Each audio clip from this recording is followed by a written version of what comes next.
கோடி சனம் இருந்தாலும் உம்மை விட அழகு இன்னும் கண்டுபிடிக்கலையே. ஆயிரங்கள் பார்த்தாலும் கோடி சனம் இருந்தாலும் உம்மை விட அழகு இன்னும் கண்டுபிடிக்கலையே. நான் உங்களை மறந்து போதும் நீங்க என்ன மறக்கவில்லை. நான் உங்களை மறந்து போதும் நீங்க என்ன மறக்கவில்லை. நான் கீழே விழுந்து நீங்க என்ன விட்டு கொடுக்கலையே. அட மனுஷ மறந்து நீங்க என்ன தூக்க மறக்கலையே. உம்மை ஆராதிப்பேன் அழகே, என்னை மன்னிக்க வந்த அழகே. உம்மை ஆராதிப்பேன் அழகே, என்னை மன்னிக்க வந்த அழகே. உம்மை பாட உம்மை புகழ ஒரு நாவு பத்தலையே.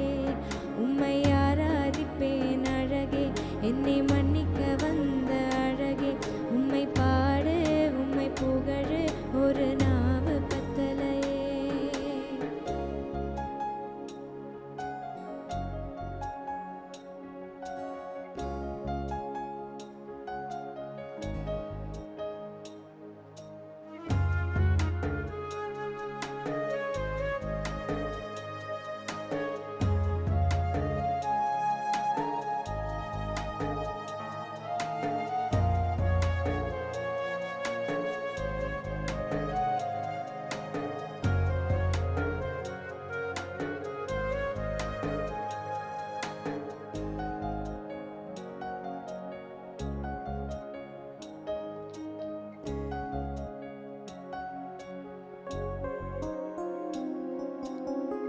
காசு பணம் இல்லாம முகவரி இல்லாம தனிமையில் நான் எழுதது நீர் மறக்கலையே.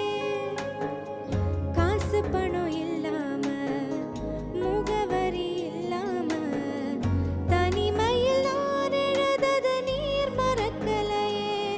நான் உடைஞ்சு போய் கிடந்து நான் நொறுக்கப்பட்டு கிடந்து என்னை ஒட்டி சேர்க்க நீங்க வந்தது நான் மறக்கலையே. என் கண்ணீரை நீங்க தொடச்சு விட்டது நான் மறக்கலையே. உம்மை ஆராதிப்பேன் அழகே, என்னை மன்னிக்க வந்த அழகே. உம்மை பாடு உம்மை புகழு ஒரு நாவு பத்தலையே. உம்மை ஆராதிப்பேன் அழகே, என்னை மன்னிக்க வந்த அழகே. உம்மை பாடு உம்மை புகழு ஒரு நாவு பத்தலையே.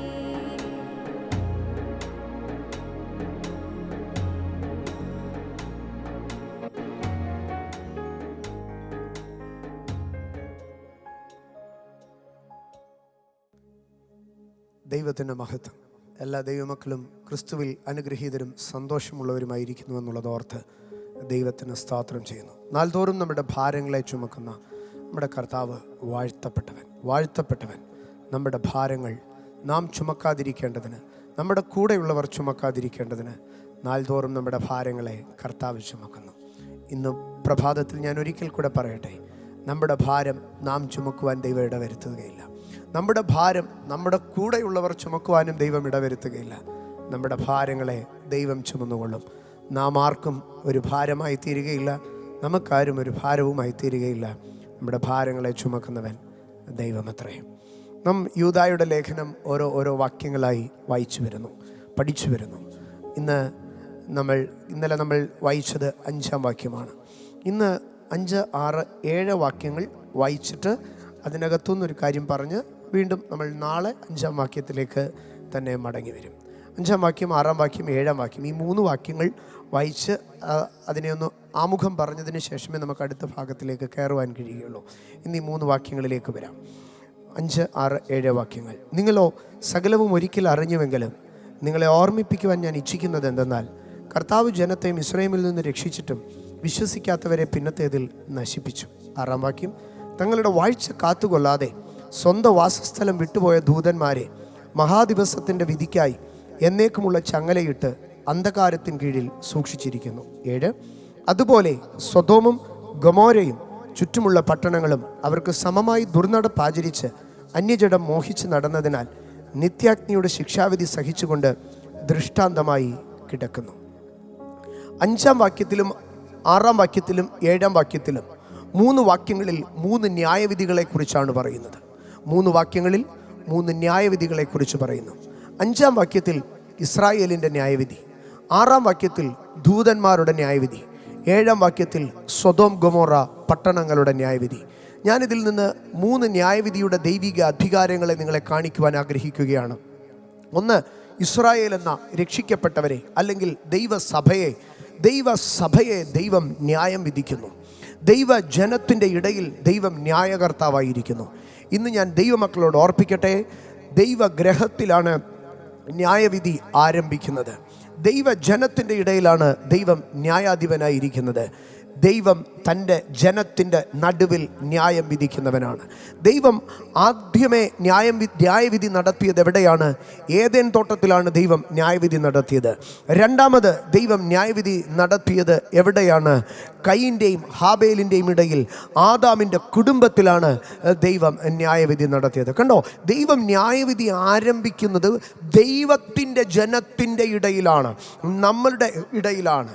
അതുകൊണ്ടാണ് പൗലോസ് കർത്തൃമേശയുടെ ഭാഗങ്ങൾ പറയുമ്പോൾ പറയുകയാണ്, നാം നമ്മെ തന്നെ വിധിച്ചാൽ. ആകയാൽ ദൈവം ആരംഭത്തിൽ നമ്മളുടെ ഹൃദയത്തിനകത്ത് ഒരു കുറ്റവിധി, മനസാക്ഷിക്കകത്തുകൂടെ ഒരു ന്യായവിധി നടത്തി, നമ്മളുടെ അകത്തൊരു ന്യായവിധി നടത്തി, ദൈവസഭയ്ക്കകത്ത്, നമ്മുടെ കുടുംബങ്ങൾക്കകത്ത്. അപ്പം ന്യായവിധി ആരംഭിക്കുന്നത് എവിടെയാണ്? ന്യായവിധി ദൈവഗ്രഹത്തിൽ.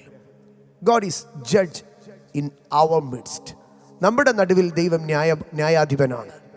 തെറ്റുകളെ ശിക്ഷിക്കുകയും നന്മകൾക്ക് പ്രതിഫലം തരികയും ചെയ്യുന്ന ന്യായാധിപൻ. ന്യായാധിപൻ എന്ന് പറയുമ്പോൾ ശിക്ഷകൻ മാത്രമല്ല, ന്യായം പാലിച്ചു തരുന്നവനാണ്. Judge in the midst of his people. തൻ്റെ ജനത്തിൻ്റെ നടുവിൽ ന്യായം പാലിക്കുന്ന ദൈവം. രണ്ടാമത് ദൈവത്തിൻ്റെ ന്യായവിധി വെളിപ്പെടുന്നത് 6-ാം വാക്യത്തിൽ പറയുകയാണ്, ദൂതന്മാരെ ദൈവം ന്യായവിധിക്കായി സൂക്ഷിച്ചു പിടിച്ചിരിക്കുന്നു എന്നാണ് പറയുന്നത്. ദൂതന്മാരെ ദൈവം ന്യായം വിധിക്കുന്നു. ദൂതന്മാരെന്ന് പറയുന്നത് ഈ പ്രപഞ്ച ശക്തികൾക്ക് ഉപരിയായി നിൽക്കുന്ന ഒരു തലമാണ്. ഇന്ന് നാം കാണുന്ന കാറ്റിനോ കടലിനോ മനുഷ്യനോ യന്ത്രങ്ങൾക്കോ ഒക്കെ ഉപരിയായ ബലമുള്ള ഒരു വിഭാഗമാണ്, അഭൗമമായ ഒരു ശക്തിയാണ് ദൂതന്മാരെന്ന് പറയുന്നത്. കാറ്റിനെക്കാട്ടിലും ശക്തി ദൂതനാണ്. കാരണം വെളിപ്പാട് പുസ്തകത്തിൽ 7-ാം അധ്യായത്തിൽ ആകാശത്തിലെ കാറ്റുകളെ ദൂതൻ പിടിച്ചുകൊണ്ട് നിൽക്കുന്നുവെന്നാണ് പറയുന്നത്. അപ്പോൾ കാറ്റിനെക്കാട്ടിലും പ്രകൃതിയെക്കാട്ടിലും ശക്തിയേറിയതാണ് ദൂതൻ. അഭൗമമായ പ്രപഞ്ച ബലത്തെക്കാട്ടിലും ഉന്നതമായ ബലമുള്ളവനാണ് ദൂതൻ. എന്നാൽ ഇവിടെ പറയുകയാണ്, ആ ദൂതന്മാരെ ദൈവത്തിന് ന്യായം വിധിക്കാൻ കഴിയും. പ്രപഞ്ചത്തിനപ്പുറമായ ശക്തിയിൽ നിൽക്കുന്ന ദൂതന്മാരെ ദൈവത്തിന് ന്യായം വിധിക്കാൻ കഴിയും. 7-ാം വാക്യത്തിൽ പറയുകയാണ്, സൊദോം ഗൊമോറ പട്ടണങ്ങളെ ദൈവത്തിന് ന്യായം വിധിക്കാൻ കഴിയും. ദൈവത്തിന് പട്ടണം എന്ന് പറഞ്ഞാൽ ദ പവർ ഓഫ് മാൻകൈൻഡ്, മനുഷ്യൻ്റെ ശക്തിയാണ് പട്ടണം. ബാബേൽ എന്ന പട്ടണവും ഗോപുരവും മനുഷ്യൻ്റെ ശക്തിയാണ്. സൊദോം ഗൊമോറ അത് മനുഷ്യൻ്റെ ശക്തിയാണ്. ലോകത്തിലെ ഏത് പട്ടണവും അത് മനുഷ്യൻ്റെ ശക്തിയാണ്. ഇന്ന് ലോകത്തിൽ കാണുന്ന വലിയ വലിയ പട്ടണങ്ങൾ, ന്യൂയോർക്ക്, ദുബായ്, ഫ്രാൻസ്, പാരീസ്, ഓരോ വലിയ വലിയ പട്ടണങ്ങളിലേക്ക് ചെന്നാലും ആ പട്ടണങ്ങൾ ഓരോ മനുഷ്യൻ്റെ ശക്തിയാണ് വിളിച്ചറിയിക്കുന്നത്. ഗൾഫ് കൺട്രീസിലൊക്കെ പോകുമ്പോൾ ഓരോ വലിയ വലിയ കെട്ടിടങ്ങൾ കാണിച്ചിട്ട് പറയും, ഈ രാജാവാണിത് പണിതത്, ഈ ഷെയ്ഖിൻ്റെ കാലത്താണിത് പണിതത്. വലിയ വലിയ ബിൽഡിങ്ങുകളുടെ മുകളിൽ ഒരു വലിയ ബ്രാൻഡ് അവിടെ എഴുതി വെച്ചിരിക്കും, ഇത് ഈ ഡെവലപ്പേഴ്സിൻ്റെ, ഈ ബിൽഡേഴ്സിൻ്റെതാണ്. പ്രബലരായ മാനുഷിക ശക്തികളെ ദൈവത്തിന് ന്യായം വിധിക്കാൻ കഴിയും. സഭയെ, അഭൗമമായ ശക്തികളെ, മനുഷ്യരിൽ പ്രബലരായവരെ, രാഷ്ട്രീയ പ്രാപഞ്ചിക ശക്തികളെ ദൈവത്തിന് ന്യായം വിധിക്കുവാൻ കഴിയും. ദൈവത്തിന് ന്യായം വിധിക്കുവാൻ കഴിയും. ലോകത്തെ, മനുഷ്യനെ, അഭൗമമായ ശക്തികളെ, beyond the power of nature, അവിടെയും ദൈവത്തിന് ന്യായവിധി നടത്തുവാൻ കഴിയും. ഇന്ന് ഈ പ്രഭാതത്തിൽ എന്നെ കേൾക്കുന്ന എൻ്റെ ദൈവമക്കളെ, നിങ്ങളോട് എതിർത്തു നിൽക്കുന്നത് ലോകത്തിൻ്റെ ശക്തിയാകട്ടെ, പ്രപഞ്ച ശക്തികളെക്കാട്ടിലും വലിയ ദുരാത്മശക്തികളാകട്ടെ, അവയുടെ നടുവിൽ ന്യായം വിധിക്കുവാൻ കഴിയുന്ന ഒരു ദൈവമാണ് നമ്മുടെ ദൈവം. എനിക്ക് ന്യായം പാലിച്ചു തരുന്ന ഒരു ദൈവമുണ്ട്. അന്ധകാര ശക്തികളാകട്ടെ, സ്വർലോകത്തിലെ ദുരാത്മ സേനകളാകട്ടെ, ഈ ലോകാധിപതികളാകട്ടെ, ഏത് പൈശാചിക ബലങ്ങളോ മാനുഷിക ശക്തികളോ ആകട്ടെ, ന്യായം വിധിക്കുന്ന ഒരു ദൈവം എനിക്കുണ്ട്. ഉറപ്പോടെ ധൈര്യത്തോടെ കാലടികളെ മുമ്പോട്ട് വെച്ചാട്ടെ. എന്നാൽ ഈ ന്യായവിധിയുടെ 3 തട്ടുകൾ നമ്മളിവിടെ കാണുവാൻ കഴിയും. ഇസ്രായേലിൻ്റെ മേൽ ന്യായവിധി സംഭവിച്ചു, അത് ചരിത്രത്തിൽ കിടപ്പുണ്ട്. ഇസ്രായേലിൻ്റെ മേൽ ന്യായവിധി സംഭവിച്ചു, അത് ചരിത്രത്തിൽ കിടപ്പുണ്ട്. സൊദോമിൻ്റെ മേൽ ശിക്ഷാവിധി വന്നു, അത് ദേ നമ്മുടെ കണ്ണിൻ്റെ മുമ്പാകെ ദൃഷ്ടാന്തമായി കിടക്കുകയാണ്. പക്ഷെ ദൂതന്മാരുടെ ന്യായവിധി അത് അന്ധകാരത്തിൻ്റെ കീഴിൽ സൂക്ഷിച്ചിരിക്കുകയാണ്, അന്ധകാരത്തിനപ്പുറം ഇരിക്കുക. അപ്പം നമുക്ക് കാണാൻ പറ്റുമോ ന്യായവിധി? കാണാൻ കഴിയുകയില്ല. ഞാൻ അതിനകത്തുനിന്നൊരു കാര്യം പറയാം. ചില വിഷയങ്ങളിലൊക്കെ നമ്മൾ ചിന്തിക്കുന്നുണ്ട്, കർത്താവേ ഇത്രയൊക്കെ അഹങ്കാരം കാണിച്ചിട്ട് ദൈവം ചോദിക്കുന്നും പറയുന്നുമില്ലല്ലോ.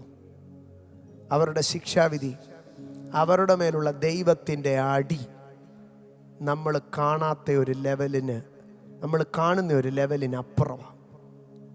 നമ്മൾ നോക്കുമ്പോൾ ഇരുട്ട് മാത്രമാണ് കാണുന്നത്, ആ ഇരുട്ടിൻ്റെ അടിയിൽ അവർ ശിക്ഷിക്കപ്പെടുകയാണ്. ദൃഷ്ടാന്തമായി കിടക്കുന്ന, കണ്ണിന് കാണുന്നതായിട്ടുള്ള ഒരു ശിക്ഷാവിധി, ചരിത്രത്തിൽ കിടക്കുന്ന ഒരു ശിക്ഷാവിധി, മറഞ്ഞു കിടക്കുന്ന ഒരു ശിക്ഷാവിധി. ഇങ്ങനെ 3 ലെവലിലാണ് ശിക്ഷാവിധി നിൽക്കുന്നത്. എന്നാൽ അതിലുപരിയായി ഞാനൊരു വാക്ക് പറഞ്ഞു നിർത്തട്ടെ. മനുഷ്യനെയും ലോകത്തെയും അഭൗമ ശക്തികളെയും ന്യായം വിധിക്കുവാൻ ശക്തനാണ് ദൈവം. വിശ്വാസത്തോടെ, ധൈര്യത്തോടെ, ബലത്തോടെ ക്രിസ്തീയ ജീവിതം ചെയ്താട്ടെ. ഏത് സാഹചര്യത്തിലും എനിക്ക് ന്യായം പാലിച്ചു തരുന്ന ഒരു ദൈവം എനിക്കുണ്ട്. കരങ്ങളെ അടിച്ച് ദൈവത്തിന് സ്തോത്രം പറഞ്ഞ് വിശ്വാസത്തോടെ, ധൈര്യത്തോടെ എഴുന്നേറ്റ് നിന്ന് ഇന്ന് പ്രഭാതത്തിൽ ശത്രുവിനെ നോക്കി പറഞ്ഞാട്ടെ, എനിക്ക് വിരോധമായി ന്യായവിസ്താരത്തിൽ ആരെഴുന്നേറ്റാലും ഞാൻ ഭയപ്പെടത്തില്ല. അത് മനുഷ്യനോ പിശാചോ ലോകമോ ആകട്ടെ, എൻ്റെ ന്യായം പാലിച്ചു തരുന്ന ഒരു ദൈവം എനിക്ക് സ്വർഗത്തിലുണ്ട്. ദൈവം നമ്മോട് കൂടെ, ദൈവം നമ്മുടെ ന്യായാധിപതി. നാം ധൈര്യമായി മുൻപോട്ട് പോകാം. ദൈവം നിങ്ങളെ സൂക്ഷിക്കും.